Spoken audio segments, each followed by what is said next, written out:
Hey, welcome back to ThinkTech. Here we are on ThinkTech Global, Thursday, 4 to 5. And we're talking story with the ambassador. That's Charlie Salmon. He's a former ambassador to a number of countries, and we are delighted, honored to have him here with us. Hi, Charlie. Thank you very much.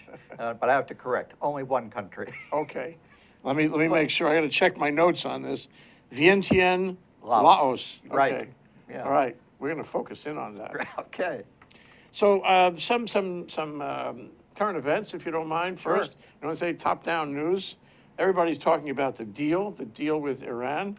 What do you think? Is that a good deal for us? I think it is a good deal. I think the president has made a very strong case for it, as has Secretary Kerry, who's just expended an enormous amount of time and energy on the deal.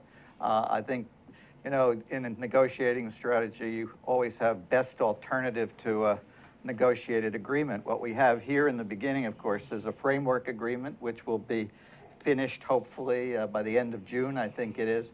But I think it's a real achievement, and I think we should be pleased with it. What do you think about the process by which we got to a deal? It seemed torturous there for a while. I think a lot of negotiations are torturous, and they end up, as you know, this went into double overtime, I think we would say in sports parlance, but in Europe, you know, they basically just stopped the clock, and maybe about 3 days later, you know, they put it on again. But no, I think given the weight of the issues, the complexity of the issue, you remember they brought in the Secretary of Energy to be part of the delegation. I think it's not all that out of the ordinary. Yeah, good. I hope so. I hope it lasts. You know, they say that deals are, you know, U.S. and for that matter, Europe see deals in one way or another. I mean, they see it differently. They see it if it's in writing. You know, we really mean it. And other places in the world, I mean, China, for example, a deal is just on the road somewhere else. It's temporary. What about in Iran? Well, I think you're quite right. I think different countries, different people have different ideas of what a deal is. But I think we're at a stage in our development now that both sides know exactly what's involved and how crucial it is to certainly to Iran's economic future. And so I would hope that there would not be sort of, what do our lawyers say, relitigation.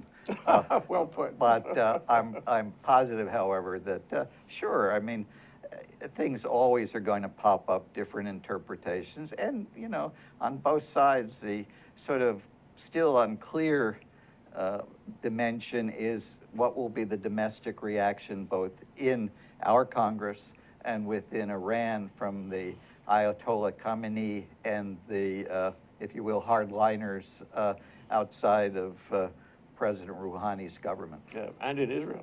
And in Israel, too. Yeah. Yeah.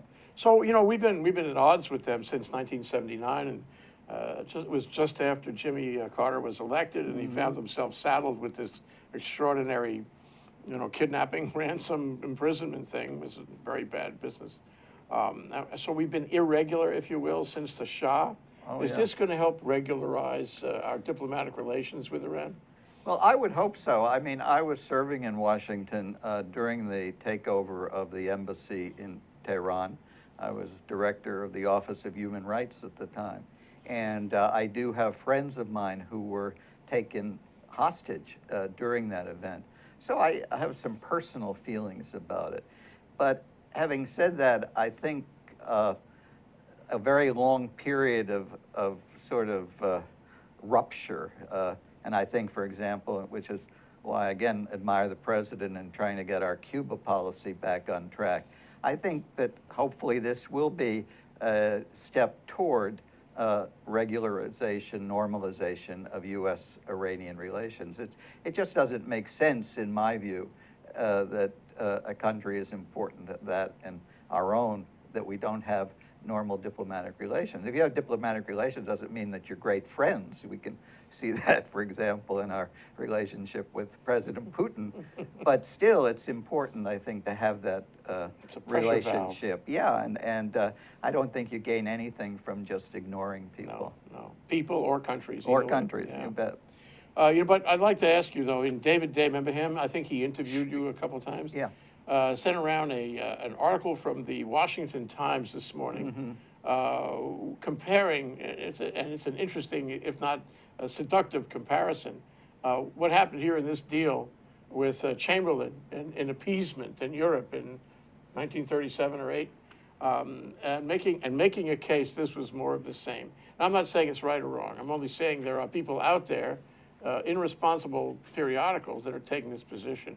So you mentioned before, it may be a while before things settle down in this country on the issue. How do you think that's going to evolve? Yeah, I don't, there's no doubt, Jay, that people have very strong opinions on this issue, and some, if I may say, on the conservative side, just don't think it's a good deal. And the Washington Times, of course, is an extremely conservative newspaper. I don't know who wrote the article, but it's not surprising that it would appear in that. I do think, however, the Chamberlain analogy is not all that apposite. I studied to try to be a professional historian many years ago before I went into the Foreign Service.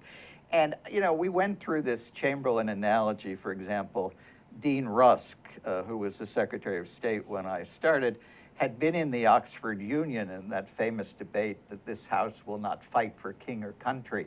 And he kept saying if we didn't do this in Vietnam, doing this, we would be basically be appeasers, you know. And so people are very much affected by happenings in their own period. I do not think it's particularly useful to draw on something that happened,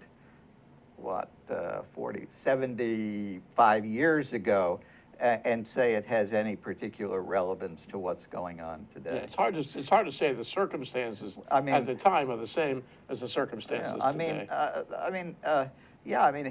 Hitler was, one of the most monstrous people in human history. There's no doubt about that. But I fail to see the parallel between what Chamberlain worked out, in terms of the alleged guarantees on Czechoslovakia and Poland. I just don't think it's really relevant. Okay. Now I want to shift gears a little bit to something only a week ago. Oh, wow. And that's the Pacific Forum, CSIS. Right. That stands for Center for Strategic and International Studies, which is a kind of a franchise think tank. Are you on the board for that? I am on the board of governors of Pacific Forum, CSIS, yes, sir. And so, along with Carol Munley and me and 400 others, you were there last Tuesday. And Richard Armitage, what was he? He was Deputy Secretary. Deputy Secretary of State, yes. Spoke, as he has before, with Pacific Forum. And I wonder if you could comment on his speech. I worked, I didn't work for Deputy Secretary Armitage. I long since retired, but I had worked with him when he was Assistant Secretary for International Security Affairs and Defense in the late 80s when I was doing the Philippines. I think he's an extraordinarily talented and patriotic man. As you know, he had a very distinguished career in the U.S. Navy, was very instrumental in getting a lot of people out of Vietnam. Yes. So I think he's very close to Secretary Powell, with whom he worked for years. I have enormous respect for Secretary Powell. So while there are some things, specifics he might have said I might not agree with, but I think his basic approach is extremely sound, and we're well to listen to what he says with great attention.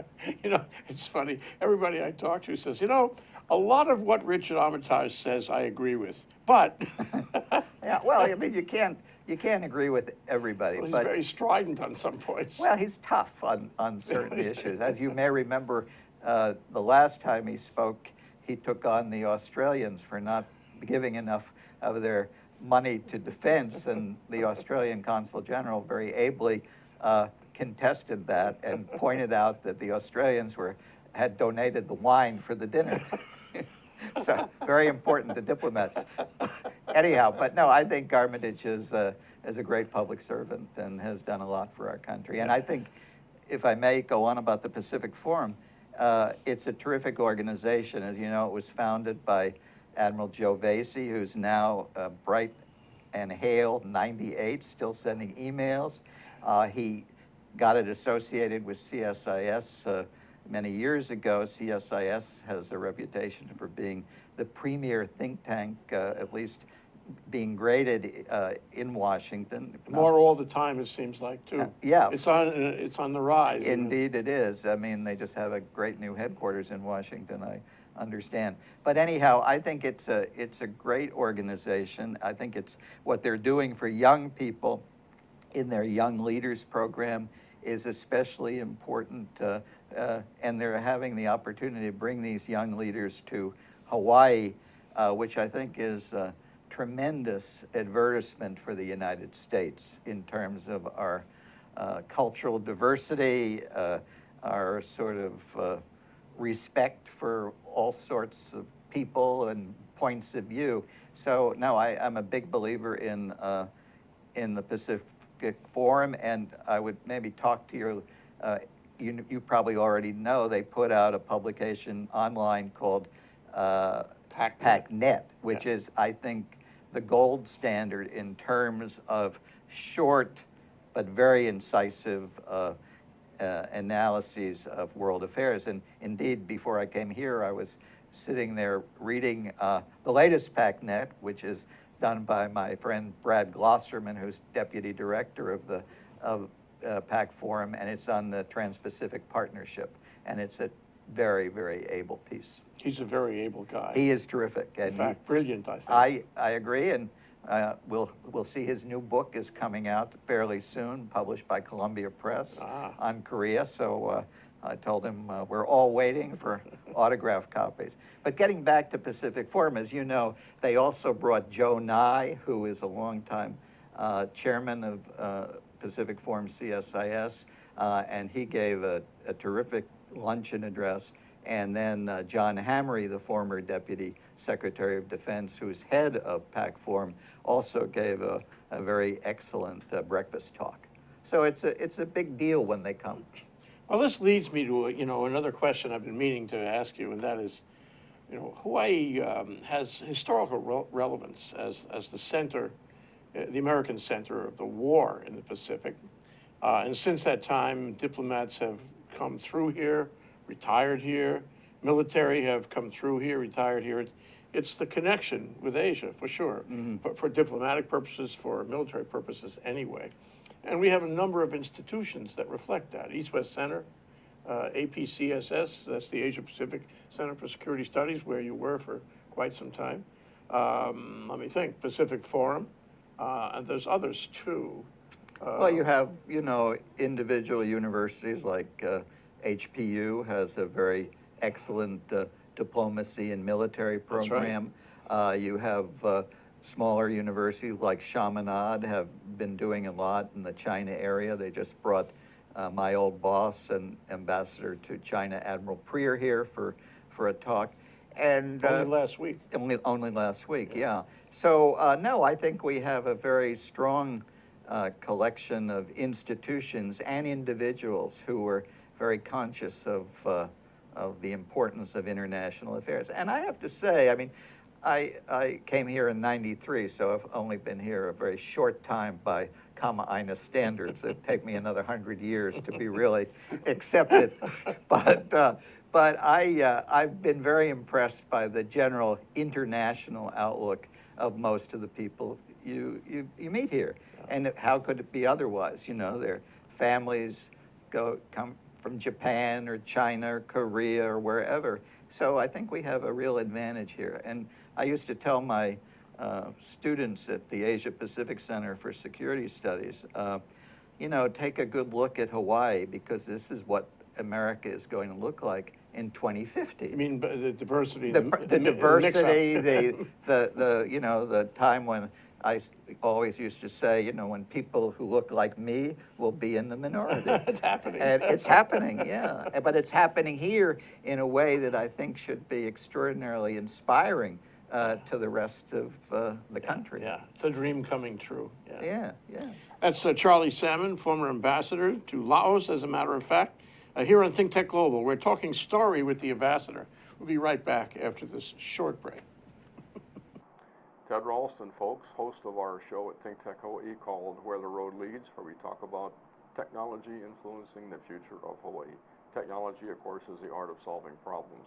We always bring in interesting and informed guests who can see from different perspectives and different points of view how that future might unfold and how technology can assist us in getting there. So once again, join us 4 o'clock to 5 o'clock on Fridays. Ted Ralston, your host. And please, if you have ideas that you'd like us to address on this show or folks who you think should be on it, let us know. Aloha, welcome to ThinkTech Hawaii. My name is Josh Green. I'm the host of a program called Healthcare in Hawaii. I'm a physician. I work in the emergency department on the Big Island. I also serve in the state senate, which, please don't hold that against me, doesn't detract from my television program. We speak about all the big healthcare issues in the state. We get together on Tuesdays from 2 o'clock till 3 o'clock in the afternoon, and we try to talk about the most important issues in healthcare. This is a terrific venue for people to learn about healthcare. There are many programs on this station. We broadcast it later, not just on the internet, but also on OC16. Thanks for joining us. Please be informed healthcare consumers. Okay, we're back. We're live. We're having a great time with Charlie Salmon, former ambassador to Vientiane, Laos. We want to talk about that in a minute. Here on ThinkTech Global, talking story with the ambassador. So, before we leave current events, what do you think about Benjamin Netanyahu and his trip to Washington and his position? You know, he's having trouble forming a cabinet now and all that. Where does he play in this? How do you see Israel's position diplomatically right now? Well, I think they're having a tough time. I think that the predictions of more, isolated position are bearing fruit. And I think now with the Palestinians' accession to the International Criminal Court, it's going to make things even worse. Prime Minister Netanyahu is a great patriot, a great war record. I remember when he was in Washington as Deputy Chief of Mission back in the, early 70s. Now, he's clearly a person who loves his country, who will do everything he can to ensure its security, and that is fine. But having said that, I do think his trip to Washington to essentially lobby the U.S. Congress was very ill-advised, as I also think the invitation from the Speaker to the Prime Minister was ill-advised. And I'm quite sympathetic to those people who decided to boycott the session. So, because it's just, I don't think, correct to have the head of government of another country come over and essentially tell our Congress that our president doesn't know what he's talking about. Yeah, it's a protocol thing. Well, it's If protocol. he had had a buy-in by the president, then it'd be different. Yeah, it would have been different. But again, as I say, I don't see any, I think it was ill-advised. I think, as I can tell from, reading the speech of the president's chief of staff to the J Street meeting in Washington, it's just not been good for the relationship. And I think we have always agreed, across parties, how important the relationship with Israel is, and it certainly is. But I think this visit had the effect of making the issue more partisan, less bipartisan. And I don't think that that is in our interest, nor in my view is it in Israel's interest. This raises an interesting question, Charlie, and that is the politicization of diplomatic policy, foreign policy. Right. It seems like to me, correct me if I'm wrong, but in recent years, it has been politicized more than it was before. And all the politics in Congress have reached out and touched, foreign policy. Yeah, Jay, I think you're exactly right. I'm not going to say that, because I once tried to be a professional historian, that, foreign policy hasn't been an issue, going back to, our relation with France during John Adams' administration, or relations with Britain during the Civil War and so forth and so on. But I would argue that in the time I worked at the State Department, which was basically 64 to 96, and basically in the Asian area, we had a very, very, I think, good bipartisan foreign policy. If you went back to, really the policy hadn't changed and still has earmarks of the policy since the end of World War II. But I agree that now I think individual members of Congress, because of a variety of factors, not least of which is, you know, the 24 hours news cycle, social media, very strong feelings in certain quarters about issues that it has been politicized much more than heretofore, and consequently it's harder and harder to get, you know, policy calibration, which our, you know, interlocutors overseas understand. And, you know, a perfect example, it seems to me, of this, and is the Convention on the Law of the Sea. We adhere to it rigorously, but we cannot get it through our Senate, despite its support by practically every former Secretary of State, the former Joint Chiefs of Staff members and everything. And I think that's sort of sad. And, you know, similarly, in terms of UN conventions on rights of, you know, torture, rights of child and everything, there's been resistance, in my view, where there should not have been. Kyoto? Kyoto Protocol, another example. Yeah, it was good to see Governor Brown taking the lead yesterday or the day before in California in terms of, you know, trying to just basically, with this 25% water reduction, get people to focus in a way they hadn't previously on the dangers of climate change. And I think, fortunately, in the last year meeting between President Xi and President Obama, this agreement on things that we will sort of subscribe to at the Paris meeting later this year is a step in the right direction. But I mean, these things, you don't need to be a rocket scientist or either a meteorologist to appreciate that the climate is changing drastically, and human behavior is going to have to change correspondingly, or we're going to all be in a very bad state.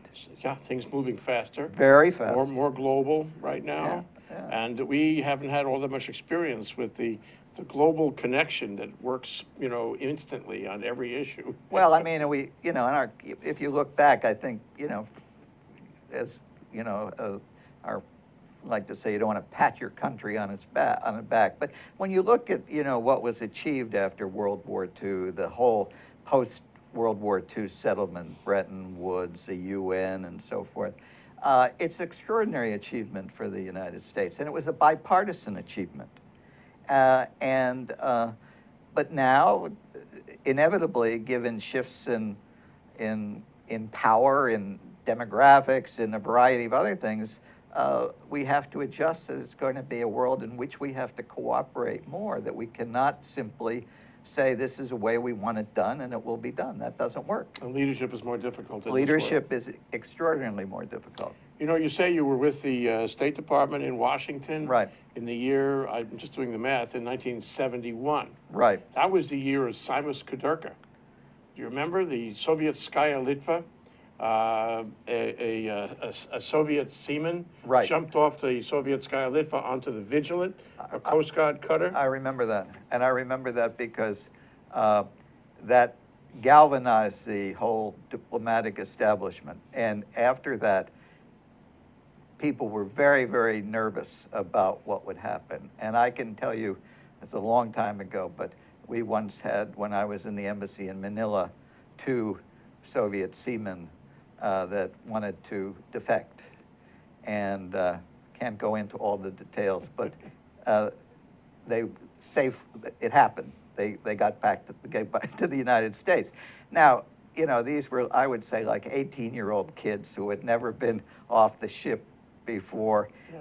Did they know what they were doing? I don't think. I think it was basically an adventure for them when they got into the plane and looked around. It's like a movie. This 707. I mean, their eyes just, you know. But no, yeah, I think that does focus on that you have to be always vigilant about individuals. You just cannot ignore individual sort of freedoms, individual right of expression, and you say, oh, this is inconvenient, we have bigger fish to fry. Yeah, but I do remember that very well. I was counsel for the Court of Inquiry in that Oh, case. were you? Yeah. Oh, okay. And so we wrote a report for Congress and John Dean at the time. Oh, right. It was very interesting. And the lesson for me, looking back on it, was that if you were driving a ship in, say, the 19th century or the 18th century, Right. you got your orders in a little wax sealed envelope. And as you took off from the dock, you'd open the envelope and find out where you were going, and you'd be gone for 6 months, a year, what have you. And during that time, you had total discretion Right. over that ship. You could hang a man from the yardarm, Right. Do whatever you wanted to do. You were the captain of the ship. Fast forward to 1971, the lesson was, with modern communications, the captain of the ship has enough discretion that he can call Washington. That's about it. Well, I mean, I served in the Army from 1960 to 62. I was one of the few lieutenants in the Pentagon. And I remember we had the Berlin crisis, and we had the business of people being kept on without getting, their time when they could leave, their enlistment was up. And I remember just as surely that, when that Jeep went through Berlin, that there was a phone in that Jeep that the person could be in touch with the President of the United States. And similarly, when we had the famous and dreadful axe incident in Korea, when we sort of put on a show of force, we had B-52s and everything, that at the other end of the line was the President of the United States. And now it's even easier. Sure. Ask me how I know, because I watch Madam Secretary, Charlie. Oh. Do you watch Madam Secretary? I do not. Jay, I have to confess, I don't watch much but PBS News. Okay. We'll let you watch Madam Secretary if you wish. No, maybe I'll see it on the CD or something. No, I don't watch too many TV dramas, but. Well, let's take a moment, and we have a few minutes before our next break. And well, I understand you received a Bachelor of Arts from Fordham University. That's my city, Fordham. Right. And a Master of Arts from Columbia. That's also my city. And you're a graduate of the National War College. Right. So when you talked before about history, and you're a voracious reader of history, one kind or another, I guess history was part of your arts, eh? I was a history major. Ah, okay. The sort of totally unemployable history major and English majors. But you lead a better life. I went to Fordham because I had gone to a Fordham preparatory school, which was a Jesuit preparatory school, as Fordham is a Jesuit university, and very heavy on the Latin and the Greek and everything like that. And it was a terrific education that I think really equipped me for later life, and I'm very grateful for my parents who sacrificed a bit to get me there. When I got out of there, I decided to go right on to get my master's degree at Columbia. And, Which is not far from Fordham. Well, it was not far from Fordham, but I was then living it was getting up and coming in Brooklyn, in Brooklyn Heights. It's away from Brooklyn. Yeah, anyway, about 20 minutes on the subway in the morning. Anyway, and I did American history at Columbia, and I worked the hardest perhaps I ever did in my life, in the library at 8, out at 11, trips to Washington to the Net Library of Congress. Anyway, I got my master's in about a year, but it burnt me out. And so then I decided I would go into the Army. I had my Army ROTC, you remember, obligation, Reserve Officer Training Corps. I was lucky enough to be sent to Washington, where I acquired a taste of Washington fever. And only thing I regret, I didn't know enough to buy a house then. I bought it later. But anyway, and then when I came back, I went back to Columbia, did another year. But the fire had ebbed, and it wasn't as much fun. And of course, I couldn't live quite as cheaply as even though I got $227 a month as a second lieutenant. That was a lot of money for me, and anyway. So then I took the Foreign Service test, and This was before the National War College. oh, well before. Oh, Okay, yeah. okay. Took the Foreign Service test, passed, and then began my career. I went to the National War College in 77, 78. I was coming back from assignment in Manila. The National War College, it was an idea to put senior American military together with other senior officials in government, particularly the State Department. George Kennan, probably the most illustrious diplomat since World War II, was the first deputy commandant of the National War College.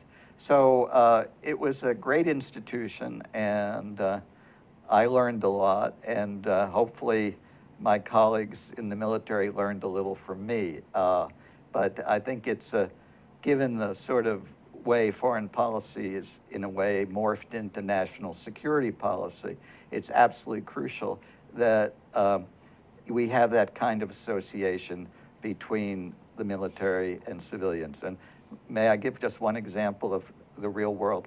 Can I ask you to Sure. hold for a minute? Yeah. We're going to come back and explore that. Okay. And we'll also explore how this is played out at Camp Smith. Okay. Okay, that's Charlie Salmon, former ambassador to Laos, with a very interesting career in diplomatic relations. Here on ThinkTech Global, talking story with the ambassador. We'll be right back.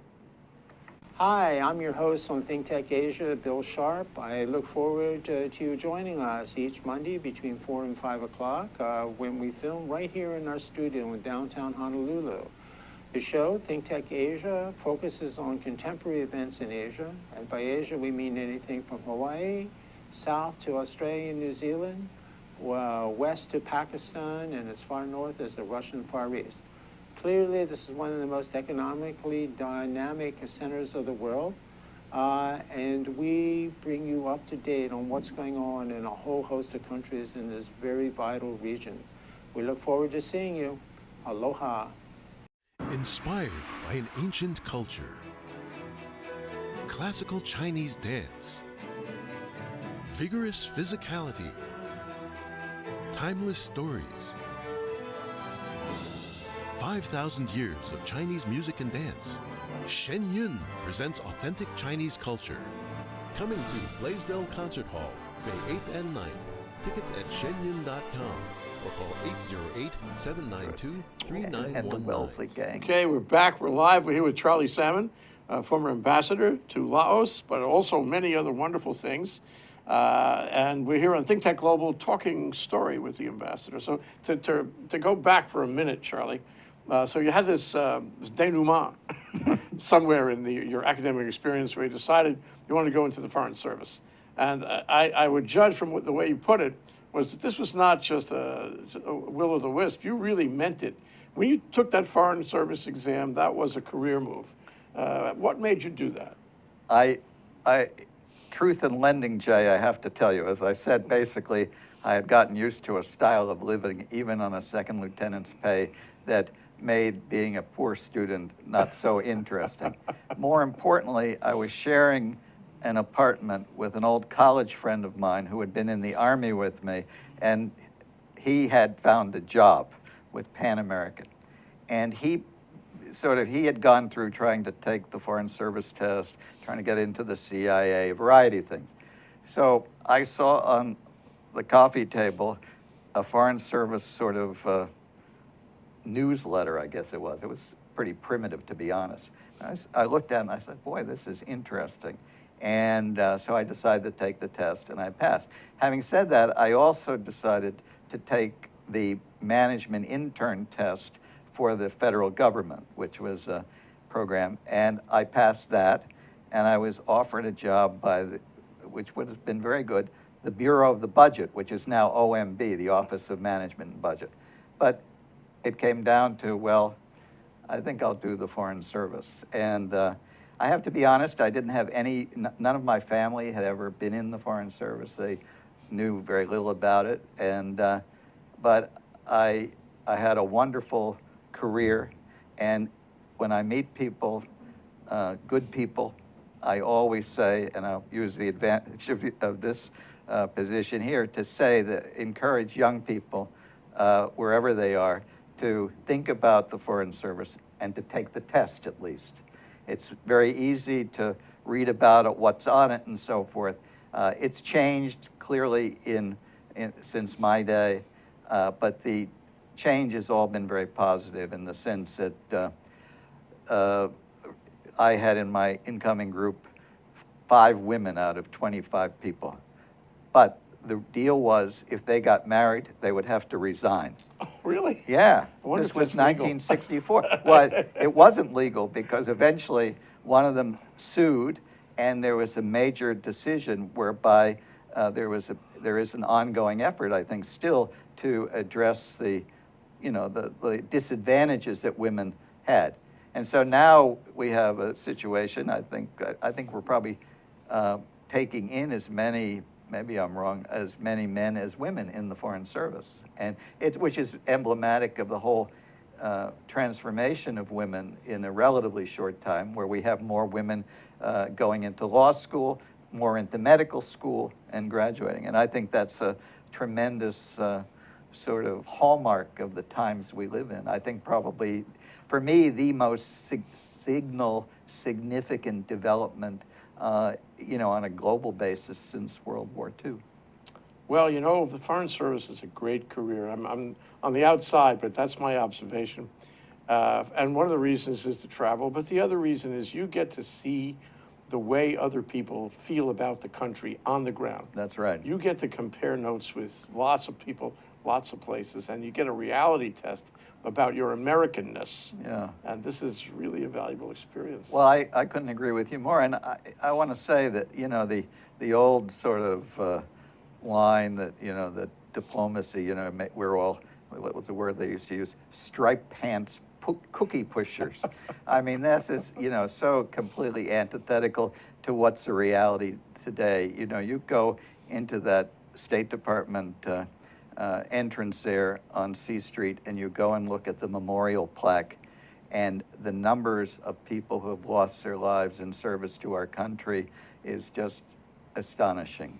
And so it's not an easy life. Ask, people who serve in Afghanistan, Iraq, or somewhere, trying to assist our friends in Liberia, Sierra Leone on the Ebola thing. It's a tough job now. And what's made it even more demanding is, given the alteration, if you will, in the status of women, where so many people are working couples, how do you manage a system, where, you send somebody and there's no job for whatever the spouse is.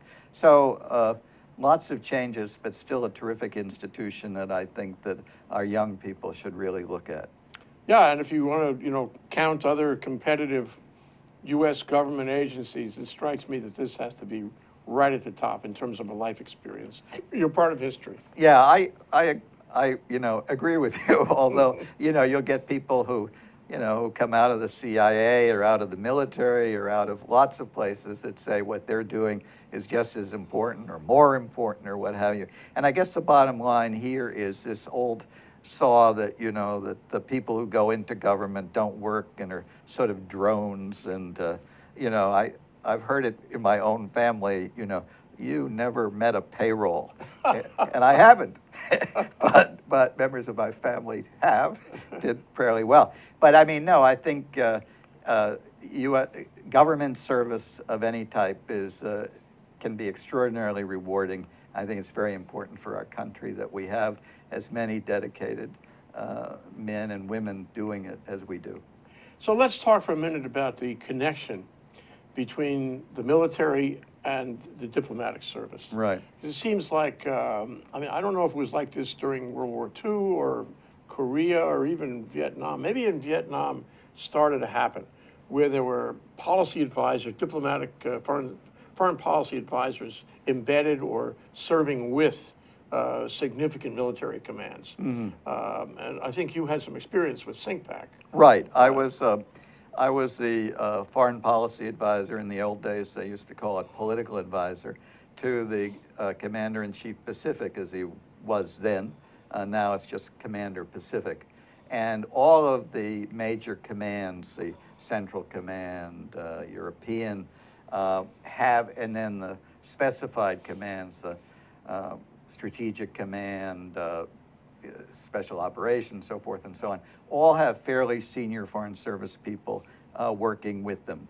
And it's not, and this is, I would say the proliferation, if you will, of these advisors is somewhat new, but even, you go back to World War II, and I've just been reading about, the preparations for the Allied invasion of North Africa and the whole problem we had with the two French, Admiral Darlan and I think the other one was Giroux or whatever, but we had a very distinguished Foreign Service officer there, Ambassador Robert Murphy, as a young officer advising, these generals, Eisenhower in particular, and about, what the political realities are.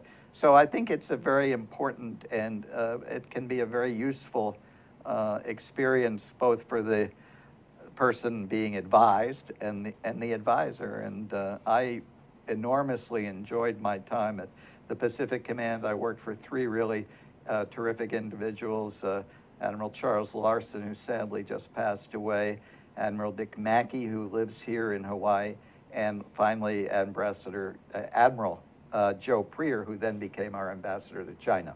Yeah. And did a really brilliant job there, as you recall, in the incident of the collision between the American EP-3 and the Chinese F-8 fighter jet. Delicate.